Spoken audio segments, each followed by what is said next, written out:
अब जरा सुने गौर से, क्योंकि मैं अपने न्यूट्रल से मुखातिब हूं। मैं अब जरा उनको बताना चाहता हूं हमारे से हुआ क्या। जब 25 मई को हमारे ऊपर पुलिस ने तशद्दुद किया, तो पुलिस के अंदर से मुझे बताया गया, पुलिस के अंदर से मुझे बताया गया कि जनाब ये पीछे से हमें हुक्म था, यानी कि न्यूट्रल्स का प्रेशर था कि इनको फेंटा लगाओ। जरा सुनते जाए, मैं इस मुल्क के अंदर मेरा जीना मरना है।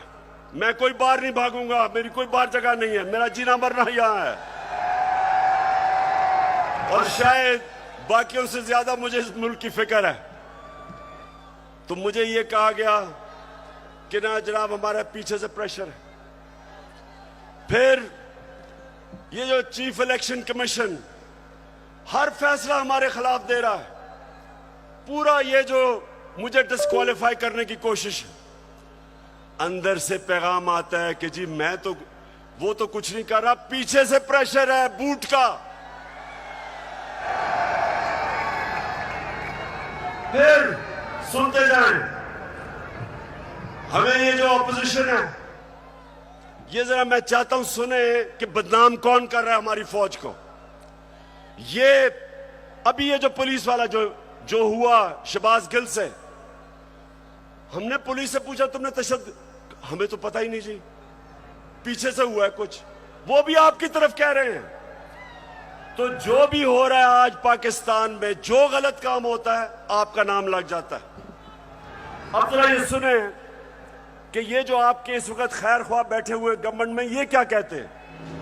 जिनकी वजह से होता है, जिनकी मदद से होता है, हम उनकी मदद नहीं लेना चाहते। और हम चाहते हैं कि अगली हुकूमत का फैसला पाकिस्तान की आवाम करे। तहरीक अदम एतमाद सौदे के बगैर मुमकिन नहीं होती।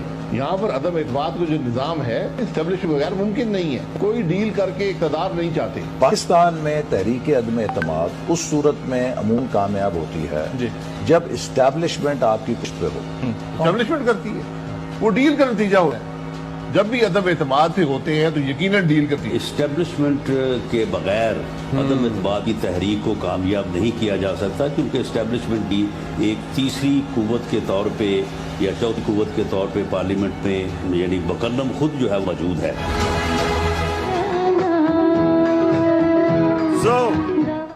सो मैं ये सवाल पूछता हूं, कौन किसको बदनाम कर रहा है। और उसके बाद जरा सुनते रहे, हमें पैगाम आता है, मेरे घर से कोई मिलने आता है, उसको टेलीफोन आ जाता है एजेंसी से जी कि जी आप क्या करने गए थे। मेरे घर में लोग मिलने आ रहे हैं, पुलिस खड़ी है नीचे, उनके जूते उतार रही है। ये पुलिस नहीं कर रही, पुलिस हमें खुद बताती है कि पीछे से न्यूट्रल्स का हुक्म है हमें। तो मैं आज पूछता हूं कि क्या आप न्यूट्रल हैं या नहीं हैं, बताएं हमें। और अगर नहीं है तो क्यों इस मुल्क को इतना नुकसान पहुंचा रहे हैं। अगर इन लोगों के साथ आपने खड़ा होना है, तो क्या आपका ख्याल है कि जो कौम 30 साल से इनको चोर समझती है, वो क्योंकि आज आप इनके साथ खड़े हैं, वो इनको पाक कर देगी, वो मान जाएगी कि ये नहीं, चोर नहीं है। आपको भी नुकसान पहुंच रहा है। मैं आज इसलिए कह रहा हूं सब कुछ कि मुझे पता है प्लान क्या बना हुआ है। जो मिस्टर वाई आया, मुझे पता है वो क्या प्लान बना के आया है कि मीडिया को दबाओ, आवाज बंद करो, इनको डराओ धमकाओ, शहबाज गिल को मिसाल बनाओ, इमरान खान को जेल में डाल दो। इमरान खान को जेल से कोई फर्क नहीं पड़ेगा। जो करना करो, जो करना करो। मैं अपनी कौम के सामने सारी कौम को इकट्ठा करूंगा, और अगर ये जो डिस्क्वालीफाई कर रहे हैं जी फंडिंग केस या फलाना केस, जो भी आप करेंगे आप अपनी कौम को नुकसान पहुंचाएंगे। क्यों? क्योंकि सबसे बड़ी पाकिस्तान में इस वक्त नेशनल लेवल पे फेडरल पार्टी तहरीक एक ही है, तहरीक इंसाफ। सारे पाकिस्तान में है, सारे सूबों में है। ये मुल्क को इकट्ठा रख सकती है। कभी फौज अकेला मुल्क को इकट्ठा नहीं रख सकती, नहीं तो ईस्ट पाकिस्तान को इकट्ठा रख सकते। पॉलिटिकल पार्टी जो सारे मुल्क में इंसानों को इकट्ठा करती है वो मुल्क को मजबूत रखती है। उस पार्टी को कमजोर करने का मतलब पाकिस्तान को कमजोर करना है। और अगर आप इसी पार्टी को दीवार से लगा देंगे जो आप इस वक्त प्लान बना हुआ है, मैं आपको यकीन दिला रहा हूं कि यहां श्रीलंका वाला हाल होने वाला है। अभी तो हम आइन और कानून के बीच में चल रहे हैं, लेकिन जब एक पॉलिटिकल पार्टी हट जाएगी रास्ते से तो जो हालात है पाकिस्तान में, कौन रोकेगा पब्लिक को? 22 करोड़ लोग हैं। श्रीलंका तो 2 करोड़ से थोड़ी सी ज्यादा उनकी पूरी आवाम है। यहां तो 22 करोड़ पाकिस्तानी है। जो हालात है, अगर इसमें आप पॉलिटिकल पार्टी को खत्म करके इन चोरों को ऊपर मुसल्लत करेंगे, नुकसान तो मुल्क है। और मैं इसलिए आखिर में कहता हूं कि इस मुल्क के पास सिर्फ एक रास्ता है, और वो रास्ता है साफ और शफाफ इलेक्शंस का।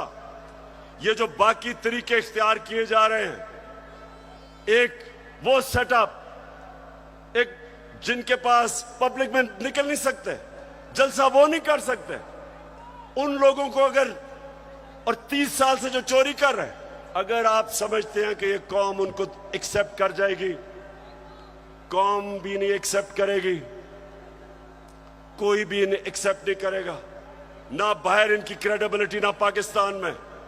और आगे हमारे मुल्क के हालात बिगड़ते जाएंगे।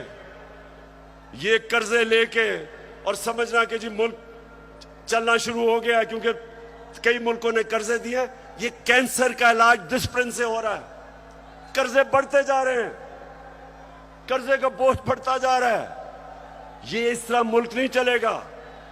जब तक पॉलिटिकल स्टेबिलिटी नहीं आएगी, माशी हालात ठीक नहीं होंगे। तो मैं आखिर में अपनी तकरीर खत्म करने से पहले बलूचिस्तान के लोग, सिंध के लोग और राजनपुर और डेरा गाजी खान जिधर सैलाब आए हुए हैं, उधर के लोगों के लिए एक तो हम दुआ भी करते हैं, और मैं सारी गवर्नमेंट्स को, पंजाब की गवर्नमेंट को कह रहा हूं कि पूरी तरह मदद करें हमारे इलाकों में। केपी की गवर्नमेंट को कहूंगा कि जो भी हम कर सके बलूचिस्तान में करें, और जो भी हालात हैं, मैं चाहूंगा कि जो हमारे लोग बड़े खुल के ऐसे मौके पे मोबिलाइज होते हैं, इन लोगों की मदद करें, क्योंकि लोग इस वक्त सैलाब की वजह से बहुत मुश्किल में। और आखिर में मैं ये भी मुबारक देना चाहता हूं सबको कि अभी जो कराची में बाय इलेक्शन है, तहरीक इंसाफ जीत गई है। पाकिस्तान जिंदाबाद।